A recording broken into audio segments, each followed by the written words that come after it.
இங்க ஒரு பொண்ணு காட்டுக்குள்ள நடந்து வந்துட்டு இருக்கும்போது திடீர்னு மரத்து மேல இருந்து ஒரு சிங்கக்குட்டி அவ கையில வந்து விழுது. அதை பார்த்ததும் அது எங்க இருந்து வந்திருக்கும்னு தெரியாம யோசிச்சுட்டு இருக்கா.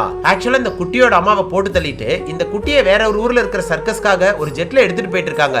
அப்ப நடந்த விபத்துல இந்த குட்டிக்கு மட்டும் எதுவும் ஆகாம பாக்ஸோட அந்த மரத்தோட கிளையில மாட்டிட்டு இருக்கு. அங்கிருந்து அந்த குட்டி தவறி ஒரு கழுகு கூண்டு மேல விழுந்துருது. அப்பன்னு பார்த்தா அங்க கழுகு வரவும் பயத்துல அங்கிருந்து தான் அந்த பொண்ணு கையில விழுந்திருக்கு. சோ இந்த காட்டுக்குள்ள அதை தனியா விட மனசு இல்லாம இந்த பொண்ணை அவளோட வீட்டுக்கு தூக்கிட்டு போயிடுறா. இவ உள்ள நுழையும் போதே கூடவே ஒரு வெள்ளை ஓனாய் அதோட குட்டியை தூக்கிட்டு வீட்டுக்குள்ள வந்துருது. அது ஏன்டா வீட்டுக்குள்ள வந்ததுன்னு பார்த்தா இதுக்கு கொஞ்ச நேரத்துக்கு முன்னாடி தான் அந்த காட்டுக்குள்ள வேட்டையாட வந்தவனுங்க வச்ச பொறியில சிக்கி பாதி நெட்டோட தப்பிச்சு ஓடி வந்திருக்கோம். அப்படி ஓடி வர வழியில பாதி நெட்டு ஒரு மரத்துல மாட்டிக்கிட்டு நகர முடியாம தவிச்சிட்டு இருக்கு. கரெக்டா இவ அந்த பக்கமா போகும்போது பார்த்தவ மனசு கேட்காம அதை நெட்ல இருந்து அறுத்து அந்த ஓனாயை காப்பாத்தி விட்டுறா. சோ இவளால அதுக்கு ஆபத்து இல்லைன்னு தெரிஞ்சதும் அந்த குட்டியோட பாதுகாப்புக்காக இவ வீட்டுக்குள்ள வந்துருது. அன்னைக்கு நைட்டு தூக்கிட்டு வந்த ஓனாய் குட்டி அதோட அம்மா கிட்ட பால் குடிச்சிட்டு இருக்கு. அப்ப பசியில இருந்து இந்த சிங்கக்குட்டியும் அதுகிட்ட வந்து பால் குடிக்குது. ஆனா அதை பார்த்து அந்த ஓனாய் அதை துரத்தி விடாம அதுக்கும் சேர்த்து பால் கொடுக்குது. அதை பாக்குற இவளுக்கே ஆச்சரியமா இருக்கு. இப்படியே இந்த ரெண்டு குட்டிகளும் ஒன்னாவே அண்ணன் தம்பியாவே வளர்றாங்க. அப்படி இருக்க ஒரு நாள் இவ வெளியில போறதுக்காக கதவை திறக்கும் போது இந்த பெரிய ஓனாய் வேட்டைக்காக வெளியில ஓடிடுது. போன இடத்துல கொஞ்ச நாளைக்கு முன்னாடி இதை பிடிக்க ட்ரை பண்ண அதே ரெண்டு பேரு